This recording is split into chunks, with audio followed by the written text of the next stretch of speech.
Bonjour à tous et bienvenue. Alors, si à un moment donné, vous m'entendez mal, vous me le dites. Au pire, je couperai la caméra pour qu'on puisse suivre plutôt ce que je dis que mon image.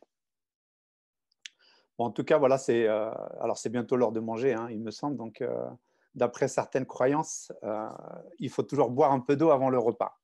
Donc, ça tombe plutôt bien puisqu'on va parler eau avant le déjeuner. Alors, je pense comme tout le monde, j'aurais préféré une rencontre physique, mais un virus quasi invisible a bouleversé un petit peu nos modes de vie. On s'adapte comme on peut et en tout cas, je suis ravi de partager un peu d'eau avec vous. Alors, je vais peut-être parler un petit peu de moi, ensuite de l'eau et après des actions concrètes que l'on mène autour de l'eau. Donc, me concernant, après 20 années d'expérience dans le digital, j'aurais pu vous parler de nouvelles technologies. Alors, dans ma première expérience télécom, j'ai collaboré une vingtaine d'années avec la plupart des opérateurs télécoms du continent et je suis à l'origine de la première plateforme cloud pour centre de contact en Afrique, donc dès 2003. Donc, j'aurais pu aussi échanger avec vous sur le numérique en Afrique. Mais aujourd'hui, nous sommes au WAS, Sommet mondial des startups en Afrique. Alors, j'aime cette association de mots, en fait, Afrique, startup et monde. Je l'avais déjà notifié à AFF et Arnaud, mais je vois dans cette association de mots un signe fort sur la place de l'Afrique dans le monde de demain et surtout sur les efforts que nous devrons faire pour assumer cette place. Ce n'est pas parce qu'on a une place qu'elle va être facile à assumer. Alors, j'ai cofondé plusieurs startups, j'ai investi dans d'autres, donc j'aurais pu vous parler de l'entrepreneuriat, puisque dans la séance d'avant, on a parlé de l'entrepreneuriat, et surtout vous dire combien c'est difficile et que le succès, c'est juste une probabilité. Plus on essaye, plus on a de chances d'y arriver. Et de toute façon, il n'y a pas de clé de succès, donc le mieux, c'est d'essayer. Alors non, j'ai choisi l'eau. Alors Arnaud, merci pour ton invitation et ta confiance. Quand je t'ai proposé le sujet de l'eau plutôt que le digital, aucune hésitation, vous avez accepté avec AFF qu'on puisse parler d'une source. Et je pense que vous avez eu raison. Pour en revenir à la thématique, comment on peut envisager le monde de demain, digital ou pas, sans se préoccuper de l'urgence de l'eau? Alors, si certains d'entre vous ont des doutes sur ce que je vais dire ou sur ce que je dis vis-à-vis de l'eau, alors je vous donne rendez-vous en 2030, tout simplement. Et je pense qu'à cette date, très peu d'entre nous utiliseront une voiture autonome ou vivront sur Mars. Une chose est sûre, chaque maison, chaque organisation aura besoin de ressources en eau et d'un assainissement pour survivre. Alors, si Dieu le permet, je serai toujours joignable sur le même numéro en 2030. Une chose est sûre, si on continue à dégrader notre eau, peu sera encore là pour témoigner. Alors, pourquoi vous parler de l'eau? Si je devais romancer un petit peu mon histoire personnelle, je vous dirais que l'eau fait partie de moi depuis ma naissance. Je suis né en Kabylie, dans un village sans eau, sans électricité, et je devais parcourir plusieurs kilomètres pour aller chercher de l'eau. Alors, est-ce que cela me rend plus légitime qu'un autre pour vous parler de l'eau, pardon? Alors, pas du tout. Par contre, le fait de parcourir tous ces kilomètres tous les jours pendant des années m'a juste fait comprendre la valeur de chaque goutte et surtout l'importance de la préserver. Parce qu'aller chercher de l'eau ne suffisait pas étant enfant, il fallait la garder propre et le plus longtemps possible. Donc voilà un petit peu mon lien personnel avec l'eau. Alors, avant de vous parler des actions concrètes qu'on mène, je vais d'abord planter le décor avec quelques chiffres. Vous voyez toujours mon PowerPoint? Oui. Super, ok. Donc, quelques chiffres qui parlent d'eux-mêmes. En 2010, l'Assemblée générale de l'ONU déclare que le droit à une eau potable et salubre est un droit fondamental et essentiel. On parle donc de droit de l'homme. C'était en 2010. Dans les mots, magnifique. Alors, en pratique, on est en 2021. Un enfant meurt toutes les 15 secondes de maladies reliées à l'eau. 2,4 milliards, je dis bien milliards, de personnes n'ont pas accès à l'eau potable. Et 4,2 milliards n'ont pas accès à un service d'assainissement sécurisé. Et 80% des eaux usées, donc des eaux qu'on dégrade, sont rejetées dans la nature sans aucun traitement. Alors, je ne vais pas aller plus loin pour les chiffres, vous aurez toutes les sources sur le site de l'ONU et de l'OMS. Alors, la question de demain se pose vraiment aujourd'hui. Et je pense qu'il en va de notre survie. L'eau fait partie des fameux ODD et j'espère réellement que ces 3 lettres existeront au-delà des mots et du papier. C'est la grande mode, ODD. Mais c'est un peu comme l'écologie. Dans les mots, tout le monde est écolo. Dans les chiffres, c'est de pire en pire. Il suffit de regarder notre planète sans faire preuve de cynisme. Alors, en parlant de planète, j'entends souvent dire qu'elle ne nous appartient pas et nous l'empruntons à nos enfants. Alors, malheureusement, c'est vrai. Et je rajouterais qu'ils vont la récupérer dans un bien triste état et que ce n'est pas prêt de changer. Alors, si vous fermez les yeux 10 secondes et que vous imaginez qu'une banque lance un crédit sans aucune obligation de rembourser, alors je mets quiconque au défi de refuser le crédit. Tout le monde prendra le maximum. L'égoïsme fait partie en fait de l'humain. Alors c'est pareil avec la planète. Vu qu'on ne sera plus là pour rembourser nos excès, personne ne se préoccupe de l'impact de nos actions, de nos excès. Donc ce n'est pas un emprunt que nous faisons à nos enfants, mais c'est plutôt un cadeau empoisonné. Alors comme dans les films, on a laissé une petite enveloppe sur le cadeau qui dit « ne pas ouvrir avant notre mort ». Ils ne seront pas déçus du cadeau. Alors, avec ce que je viens de vous dire, vous allez avoir du mal à croire si je vous dis que je suis quelqu'un de très optimiste. J'avais lu quelque part sur Internet il y a quelques jours que même en revenant de l'enfer, il fallait garder le sourire. J'en ai fait ma devise. Donc, sérieusement, je suis quelqu'un d'optimiste et les ODD sont une très bonne chose. Alors, je vais faire une transition un peu brutale. Je vais parler de culture avant de revenir à l'eau. Pourquoi? Parce qu'on néglige trop la composante culturelle dans tout ce qu'on fait, et encore plus dans la gestion de l'eau.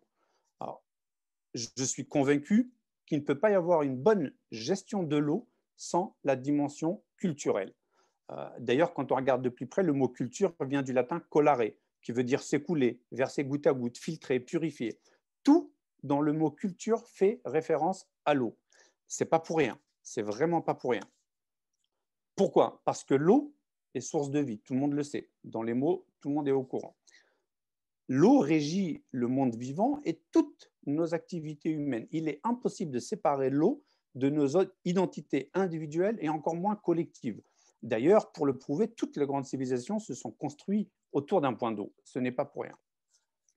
Pour vous donner un exemple sur cette importance de la culture, des croyances, lors d'une conférence à Monaco il y a 2 ans à Dewan, j'avais rencontré 2 entrepreneuses qui travaillaient sur le nettoyage du fleuve le Gange en Inde. Projet en dizaines de milliards de mémoire. Les croyances locales étaient si fortes vis-à-vis du fleuve qu'il a été impossible de faire le job, tout simplement. Après, on s'étonne que les croyances soient omniprésentes. Donc, à nous de voir si cette répartition inégale de l'eau sur la planète sera de plus en plus une source de conflit ou plutôt un puissant facteur de solidarité. La culture est donc l'interface entre la nature et la technique. On ne peut pas imaginer trouver une solution technique à la gestion de l'eau sans tenir compte des facteurs socioculturels. Il faut donc rétablir le lien entre l'homme et l'eau. Et pour ça, il faut connaître chaque croyance, chaque comportement vis-à-vis de l'eau. Alors, si quelqu'un veut construire une base de données sur ces éléments-là, qu'il n'hésite pas à me contacter, idéalement avant 2030. Voilà.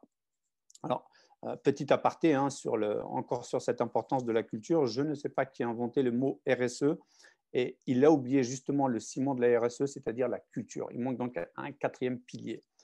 On ne peut pas nier la diversité culturelle. Alors, on peut fixer des objectifs sociaux, économiques, environnementaux dans la RSE, mais il ne faut pas espérer que ça fonctionne sans tenir compte de la partie culturelle. Alors, ceux qui me connaissent doivent être fatigués de m'entendre dire que ce que je préfère dans le mot, ce sont les gestes. Alors, je vais plutôt vous parler de l'action, d'actions concrètes que l'on mène. Alors, je dis « on » parce que je ne suis pas tout seul.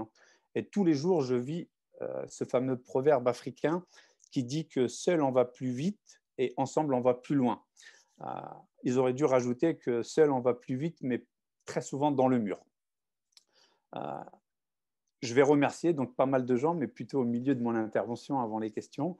Je remercie donc mes compagnons de l'eau, Jacques Momeux, Farouk Rahal, Gilles Picozzi, Brice Capel, Mohamedou Diallo qui doit être là, et bien d'autres, sur justement cet accompagnement et cette sensibilité à l'eau. Alors difficile de citer tout le monde, mais en tout cas, merci à toutes les personnes qui sont sensibles à l'eau. Alors, petit aparté, certains diront que Malek n'est pas pro, mais j'ai l'habitude, je ne suis pas pro. On remercie souvent pour les choses positives, mais on devrait aussi le faire pour les périodes difficiles. Et en tant qu'entrepreneur, on en vit des périodes difficiles. Entrepreneur depuis 20 ans, j'ai remercié des centaines de personnes et à chaque fois, c'était sincère. Mais si je suis là aujourd'hui face à vous, c'est surtout parce que j'ai réussi à traverser les périodes difficiles. J'entends déjà les critiques de certains, Malek n'est pas pro, mais ce n'est pas grave. Donc, je voulais juste remercier surtout une personne. Je sais qu'elle ne nous écoute pas, mais j'espère qu'elle aura le replay, parce que ça fait 20 ans que j'ai son soutien sans faille, et surtout dans les moments difficiles. Alors, je ne suis pas en train de vous dire qu'avec ma femme, il n'y a eu que des moments difficiles, mais dans ces moments-là, elle était là. Donc, je voulais juste la remercier et la remercier pour l'importance du mot émotion. Allez, je reviens à mes actions. Je vais donc vous présenter 3 actions. Vous avez bien compris l'importance du culture pour moi. Donc, la première action dont je vais vous parler est culturelle. Alors, si la plupart d'entre vous, je suppose, ont entendu parler de la saison Africa 2020, petit rappel, la saison Africa 2020 a été initiée par le président Emmanuel Macron et elle se déroulera sur l'ensemble du territoire français de décembre 2020 à septembre 2021. Le président l'avait annoncé en novembre 2017 à Ouagadougou, puis confirmé le 3 juillet 2018 à Lagos, avec la volonté justement de célébrer la culture africaine et de présenter les points de vue de la société civile africaine. 2 temps forts, un sommet politique prévu initialement à Bordeaux et puis à cause de Covid décalé en début juillet à Montpellier, et cette fameuse saison culturelle qui dure 6 mois. Alors, dans le cadre de cette programmation, on a présenté un spectacle qui a été labellisé, qui s'appelle Lomé, pour justement sensibiliser à l'importance de l'eau. Alors, c'est l'eau, plus loin, mais il y a aussi un lien avec la ville, donc je reviendrai dessus. Alors, petite anecdote, quand nous avons eu le label avec notre spectacle Lomé, un ami africain nous a dit « Vous êtes qui pour nous donner des leçons sur l'eau alors que vous faites vos besoins dans l'eau potable ?» Alors, pour être honnête avec vous, il n'a pas utilisé le mot « besoin ». Mais avec mon associé Farouk dans Music & Com, on s'est regardé, on ne savait pas quoi répondre. Pas besoin de traduction, il avait raison. Et c'est terrible quand on y pense, c'est la réalité. Alors, revenons un petit peu au spectacle. Notre seul objectif avec ce spectacle est de porter la voix de l'eau. Aujourd'hui, on vit dans un monde où les inégalités n'ont jamais été aussi fortes. Notre seul objectif avec Lomé, c'est vraiment de sensibiliser à l'eau. Nous avons donc réuni des légendes africaines, de Mami Wata, que vous connaissez tous, Le regard d'un enfant, beaucoup de danse, de la musique africaine, un voyage initiatique de 20 000 km pour sensibiliser tout le monde, les petits, les grands-parents, sans aucune frontière de couleur, culture ou croyance. Comme l'art, l'eau est un bien commun. L'ONU avait dit que l'eau était un bien commun, on devrait faire la même chose pour l'art. Voilà. Aucune pression commerciale dans ce projet et notre seule raison d'être est vraiment de toucher profondément. Je ne vais pas vous donner l'ensemble du scénario parce que ce qui rend la surprise est justement le fait d'être une surprise. Donc, vous attendrez septembre pour voir le spectacle puisqu'il sera de toute façon diffusé en intégralité. Mais en quelques mots, on traverse l'Afrique du nord au sud, de l'ouest à l'est en naviguant sur une rivière virtuelle. Comme dans un jeu vidéo, il y a des étapes. Nous allons donc parcourir 9 pays. Et dans chaque pays, on va aborder une thématique liée à l'eau et surtout les interactions de l'eau vis-à-vis de nous, en tout cas nos activités humaines. Je ne vais pas vous donner la liste des pays. Certains vont me dire, Malek, tu m'as oublié. Et il aura raison. Donc, on a choisi 9 pays. Voilà. Tout ce que je peux vous dire, c'est que la source de la rivière se fait dans le village où je suis né, en hommage justement à ces centaines, dizaines, peu importe, 2 kilomètres parcourus en 8 ans. Et elle se jette dans l'océan au cap de Bonne-Espérance, pour finir justement sur une note d'espoir. Je viens de vous dévoiler 2 pays. Je vous ai parlé de thématiques dans chaque pays. Je vais vous donner 2 autres exemples. Au Sénégal, nous irons en Casamance. Vous connaissez tous. Vous connaissez surtout l'importance de la végétation dans cette zone-là. Au Sénégal, on abordera donc le lien de l'eau avec le monde végétal. N'oublions pas que 70% de l'eau est utilisée pour l'agriculture. En Égypte, nous aborderons l'eau comme une source de conflit. Il suffit d'aller sur Internet et de regarder l'actualité en ce moment et les tensions dues à l'eau. Le Nil traverse 11 pays, il faut tous se mettre d'accord. Pas si simple. Alors, et le monde animal dans tout ça, parce que je n'avais pas trouvé dans quel pays d'Afrique aborder justement le lien de l'eau avec le monde animal. Merci Raoul, je ne sais pas si tu es parmi nous, hein, donc de Africa in Colors. parce que tu m'as éclairé sur l'importance de la vache au Rwanda. Donc, ça a été vraiment une découverte pour moi. Et grâce à toi, on va pouvoir aborder le lien de l'eau avec le monde animal. Je vous ai donné 5 pays, 3 thématiques, le reste en septembre 2021. Donc, la première action, plutôt culturelle.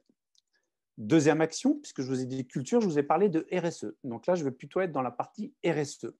Donc, la deuxième action, je vais vous parler un petit peu. Alors, je suis là en tant qu'associé de France Industrie Assainissement, justement dans le traitement de l'eau. Donc, je vais vous parler d'une action concrète, entrepreneuriale, business et RSE, puisqu'on cherche à avoir un impact sociétal très fort via justement cette action. Alors, en quelques mots, FIA, France Industrie Assainissement. On essaye de fournir des solutions durables au métier de l'eau, tout simplement. Donc, nous sommes un bureau d'études, puisqu'on est capable de dimensionner des stations de traitement des eaux. On est aussi équipementier et intégrateur, donc on est capable de fournir des solutions clés en main dans le traitement de l'eau. Et puis, il y a 2 ans, à peu près 2 ans, avec mon associé, donc Jacques Momeux, on s'est dit, bon, comment aller encore plus loin et impacter vraiment? Et plutôt que d'essayer de répondre aux problématiques du monde actuel, ou en tout cas sa réalité, comment on peut plutôt essayer de dire, OK, quelles solutions on peut faire pour un monde qu'on imagine? Et donc, on a essayé de comprendre les contraintes justement du traitement de l'eau usée. Alors, je ne sais pas si vous connaissez un petit peu le fonctionnement, en tout cas, d'une station de traitement d'eau usée. C'est très gourmand en BTP. Une fois qu'elle est posée, on ne peut plus y toucher. Si on doit l'agrandir un jour, il faut en faire une autre à côté, puisqu'on ne peut pas casser le BTP, le bassin et le refaire. Et surtout, une station de traitement des eaux usées doit être dimensionnée à son maximum dès le départ. Si vous envisagez 10 000 habitants, il faut faire une station qui traite 10 000 habitants. S'il faut 20 ans pour atteindre 10 000 habitants, peu importe. Voilà. Et on s'est dit, OK, comment on peut simplifier ça et rendre ça décentralisé? On a donc créé, imaginé en tout cas, une station de traitement des eaux usées intégralement contenue dans un container. Si vous regardez le slide, vous avez une sorte de sablier. En haut, une station traditionnelle et en bas, toutes les étapes du traitement de l'eau intégralement contenues dans un container. Alors, ça a plein d'avantages. Imaginez un camp de réfugiés. J'accueille 1000 personnes, je me retrouve avec 10 000. Et ben, je mets un container pour 1000 personnes et puis je les ajoute au fur et à mesure. C'est décentralisé. On peut en mettre plein un petit peu partout. Alors, initialement, on avait réfléchi aux bases vie, au camp, à tous les chantiers temporaires 2 ans, 3 ans, parce que c'est mobile. Donc, c'est mobile, c'est modulaire, c'est facilement transportable. Alors, on l'a imaginé il y a 2 ans, et puis comme tous les entrepreneurs, on a fait un joli deck et on s'est présenté au Luxembourg sur un fonds que tout le monde connaît. Nous voulons 20 millions d'euros, on veut créer une usine, on veut sortir ça, etc.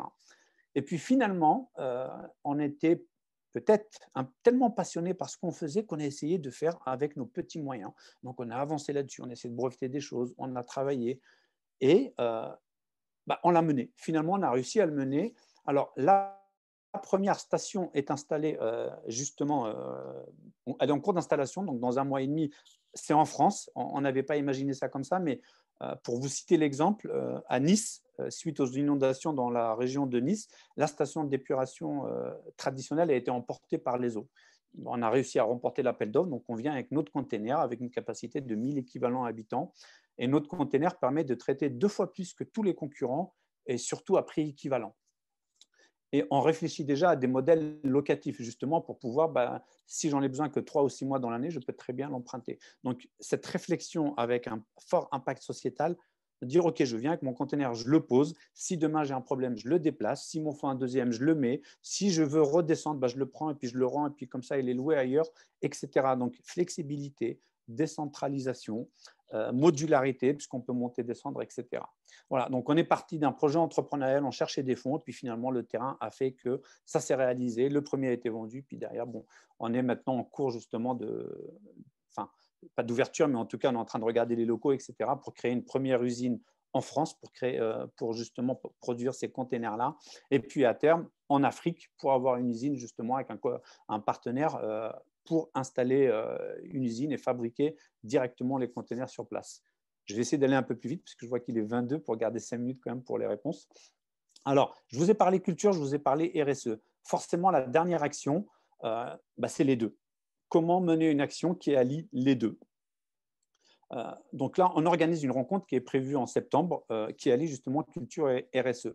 Alors, ce projet est porté par l'Hôtel de l'Industrie, Music Com, CIU Mag, que vous connaissez tous, hein, petit clin d'œil à Mohamedou, si tu es avec nous. Alors, nous travaillons sur une rencontre qu'on a appelée Au fil de l'eau, avec toujours cet objectif de sensibiliser sur ce bien commun à travers la culture et le digital, justement pour coupler les deux. Alors, il y a 3 temps forts. Le premier temps, c'est des tables rondes sur la thématique de l'eau et son traitement. Donc, on abordera une thématique par table ronde et nous essayerons de réunir sur chaque table ronde un industriel de l'eau, une start-up, un institutionnel, une personne du milieu associatif, mais également un artiste, parce que ce regard artistique est important si on veut vraiment bien gérer l'eau. Le deuxième temps est un concours de start-up qui sera ouvert aux start-up françaises et africaines. Ce concours se déroulera sur plusieurs semaines. Les prix seront remis au moment des tables rondes, hein, dans la demi-journée. L'objectif est d'accompagner les meilleures innovations et de contribuer à promouvoir et à informer sur les initiatives autour de l'eau et de sa préservation. Donc, en fonction des budgets qu'on aura, on invitera les gagnants, s'ils sont en Afrique, on les invitera à Paris. Le troisième temps, qui est culturel, est la représentation du spectacle Lomé dont je vous ai parlé tout à l'heure, pour finir justement sur un moment de partage et de culture. Voilà. Donc, merci à l'Hôtel de l'Industrie CIOMAG et le Centre des Arts de la ville d'Enghien, parce que c'est grâce à lui qu'on peut mettre en pratique nos idées, et enfin, globalement au département du Val d'Oise, parce qu'ils nous ont vraiment beaucoup soutenus sur ces initiatives. Avant de conclure, il y a quelques mois, j'ai vu un reportage sur Netflix qui parlait de l'eau. Et les mots d'une jeune Brésilienne m'ont marqué. Elle a dit « Si la terre est notre corps, alors l'air est notre souffle, le feu est notre esprit et l'eau notre sang. Nous ne sommes pas des vampires, alors il est temps de regarder l'eau autrement. » En conclusion, j'aimerais finir sur cette phrase de Gandhi qui nous dit « Le monde contient assez pour les besoins de chacun, mais pas assez pour la cupidité de tous. » À méditer. Alors, merci à tous. Comme ça, il nous reste 5-6 minutes pour les questions si vous en avez. Sinon, j'attends vos appels en 2030 depuis votre voiture autonome et encore mieux depuis mars.